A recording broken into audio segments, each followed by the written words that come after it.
Yeah, hi, I'm Eric. Thank you Morning, for Eric. coming in today and speaking. I'm a native New Yorker, been away from the city, came back. I recently come back 2 years ago, and I totally get the do the best you can as a consumer, make the right decisions, but I'm so frustrated by New York because I see so much corruption. I have a real estate background. I see Hudson Yards go up. I'm seeing Pier 55. I'm seeing all this money go to high-end real estate development. Meanwhile, affordable housing sucks. The subway sucks. Like, what is your office? And now the mayor's running for president. I don't know why he's doing that. What's like? It's like frustrating. You're like, what are you gonna do about like this basic corruption and then pencil thin skyscrapers going up? Like, and then I have to like compost more. It's like. So, I think there's a lot there. So let's first start with I mentioned the kind of nature of buildings. And I think that there's a right to be concerned about buildings and making sure that buildings are consuming the least amount of energy as possible so that regardless of where they are in the city, they are not contributing to this larger problem. To answer your question about like what are we doing to change some of the behavior around that, this law that we just passed, the Climate Mobilization Act, I mentioned that nothing has been done like this globally ever. It doesn't just say, hey, here's the performance that these buildings need to have. It says that if you do not meet this performance, you will be fined. And those fines for buildings that are in excess, and maybe a lot of them are some of these kind of larger buildings that you may be referencing, those fines are not little fines. Those fines are in excess of millions and millions of dollars every year so that we can hold people accountable and that we can fundamentally start to shift ourselves off from destructive practices that focus on embedding the nature of fossil fuels in our society.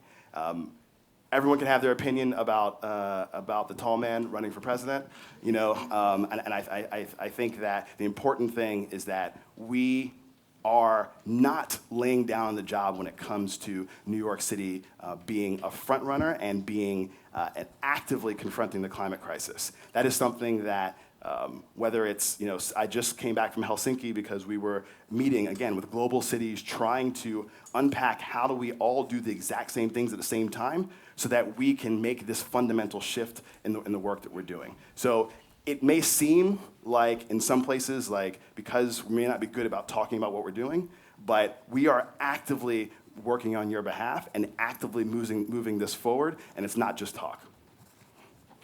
Mark, we have a question from the balcony. Where are we at? Hey. Hi, what's up? I'm Jen. Hi, Jen. I like your vibe. Thank you. Sorry if this is a really stupid question, Probably but not. can we talk about recycling? Yeah. Is that like a thing that's not happening here, or what's going on with it? Yeah. Yeah, so, and just general about recycling, or? Okay. So, all right. So, in the realm of things, recycling and waste kind of accounts for about 3 to 4% of our greenhouse gases emissions throughout our city. So it is still an important part of how we kind of shift. And waste is also like a great entry point for us to understand kind of personal responsibility and how we shift. We have actively been moving in not just shifting away from waste collection that is just kind of I'm trying not to use terms that will confuse people, but we are looking at not just how we collect and separate our waste and our cardboard from our metals, but also how do we actively shift towards a much larger mandated organics collection. So the problem is that a lot of the trash that you throw away, it's not just about the separating out the recyclables. It's actually about the organics, the food waste that's in there. That's the part of it that is contributing to the largest amount of kind of methane gas and release that is actually impacting the climate. So being able to get at that food waste and actively separate it is why we've been dramatically expanding the organics collection program. Most of you, if not all of you, either have curbside collection or have collection that can happen within like a community garden or a farmer's garden or farmer's market. So that's where the next move is happening, is being able to mandate that to make sure that we're actively moving out of the waste stream and focusing on that, because that's the part of it that is the most detrimental to us as a species. Oh no, we are recycling. Yeah. So there are there's a Sims facility, which is we can take a tour if you want, but it's like I mean, find me. I mean, seriously, like it's yeah. Hey, Mark, I mean, can you make that into a field trip for us? Yeah, absolutely. Yeah. Yeah. But it does happen, like dramatically across Every the city. month? So. Monthly? Actually, I'm just gonna hog the mic. Give me someone to follow that will inspire me every day to do something. I want someone to tell me what I need to do to help. Like, for example, the fact that you said it is really important that you put the food waste out of the garbage because it's really bad. I had no idea. So is there a site, I just want someone to inspire me to do better and understand what I can do. Is there someone you could recommend or a resource? Yeah, so what we'll do two things. So first, part of my job, part of our job here as working on your behalf is to provide this information. So we have a program throughout New York City. It's called Green NYC, which the clear point of it is to provide all New Yorkers with everyday things that they can do so that they can be able to make conscious decisions about their lifestyles. Lauren is here somewhere, which I don't know where she went, but there she is. So Lauren is the head of our kind of marketing engagement team who runs the Green NYC program. So that's one place to start looking. What we'll also do is maybe we'll put on that a list of the folks that we think that we should follow so that you guys can have other voices that also can contribute to this conversation. That's cool. We have another question from above. Hi, Mark. Where are we? I'm over here. To your left.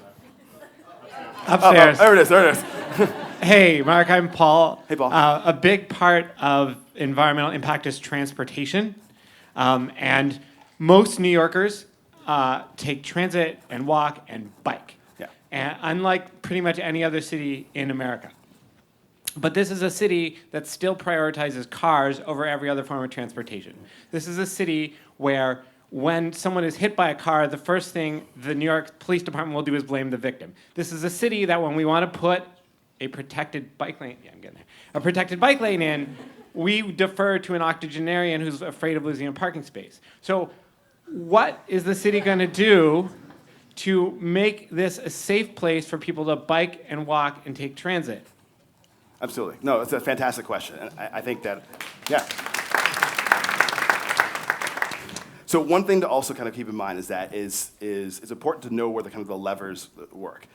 As much as I have a lot of gripes with our subway system, the control sits at the state. And so we have to fight with the state to be able to get the improvements we need to the subway system. That's not the case with the other parts of the built environment. I agree that for far too long, New York City, as well as cities all around the world and country, have bent their will to satisfy cars. And not just cars, but cars with internal combustion engines fueled by the fossil fuel industry. So we have to be able to shift away from that. It's kind of what I was starting to get to, is that we need less cars on the road. So we're pursuing congestion pricing, which will start to limit the amount of cars that can kind of come and go throughout the city. I want more than that. Personally, I mean, I want us to be able to envision a world where, again, all of the cars that we're thinking about are electrified. And how we use those electrons matter. I want cars to be able to have access and move based on how much they're charged or not, so that we can start to control where things are getting charged and making sure that all of those batteries are fueled with renewable energy. I also think that we have to get into a place where we're also looking at the levers that we have, which are, I can't determine whether or not a car whether or not just an electric car can kind of come into the city, but I can say no cars versus cars. So what we're also doing is that we are getting ready to kind of roll out pedestrian districts also that start to move towards eliminating cars. Now, again, there's a lot of moving pieces here. We kind of, last year, and many of you know, we kind of eliminated cars in Central Park, but the promise is a promise where we are taking the control back away from cars on our streetscapes and re-envisioning how they can contribute to us thriving and kind of living better lives in New York. And that means, again, the same fights we had to fight in order to allow for now people can have pedal assist electric bikes in New York City. That wasn't allowed before. And that was because we know that we have to advance multiple mobility options so that you guys can get where you need to go and do that quickly. Hi. Hey. I'm Ashley. I have been working in and out of public schools for about the past 8 years. And so I'm really curious as to what your office, potentially in combination with DOE and DYCD, is doing to really push this as an issue and a concern for the youngest generation of New Yorkers. In particular, because I think a lot of the work on community gardens is on the back of nonprofits. You're talking about Meatless Mondays, and for me, I know that that means that kids just don't eat the school lunch, and therefore the schools don't receive funding. Or often cheese. Cheese is the additional piece of it. And that additionally, like, after that lunch doesn't get eaten, the compost bins are questionably used. Teaching a kindergartner how to compost is tough, let alone an adult. But I'm worried that a lot of the initiatives are getting put in place, but the instruction for them is not there, and I'm curious what your office is doing more robustly to. No, absolutely. That's a great question. So a lot is the answer to that. I mean, I think that what you're right? You don't want to just have a one-note policy that doesn't ultimately engender the type of systemic change that you need. That was what we talked a lot with Los Angeles before expanding the Meatless Monday program, because they had a problem. They went from Meatless Mondays to like Meatless Mondays and Tuesdays, and they started to see a dramatic shift in what people were eating and whether or not they were actually like creating more problems, right? And so we also did a lot of research to be able to figure out what that is. We've been coupling both moves like that with a large amount of kind of educational modules that are now being expanded throughout DOE. DOE has implemented a larger sustainability platform, as well as having managers both kind of regionally for different boroughs, but also within schools to make sure that they are having the training to be able to facilitate better uses of the compost, better separation. That doesn't change the fact that for a long time, the shift away from meats ultimately has to have some other protein, and that protein for a long time has been like cheese pizza, right? And so DOE has also been making aggressive moves to change their menu. And so, and you can look at what Chancellor Carranza has been talking about around that, but being able to diversify the menu and give them other options. Buffalo cauliflower is one that apparently they're into, and a few other things that start to kind of make their menu something that is attractive to kids, but also can fill the void and not just be replacing, kind of one problem by creating another. And Mark, we have time for one more question from up above. Hey. Hi, Mark. This is Andrea Christina, also kind of green at heart. You talked about transit and New York being a global city. I'm trying to use this last question to help you connect everything. We are a global city, right? So I bet almost everyone in this room has traveled by airplane. One airplane has way more pollution than having a personal car.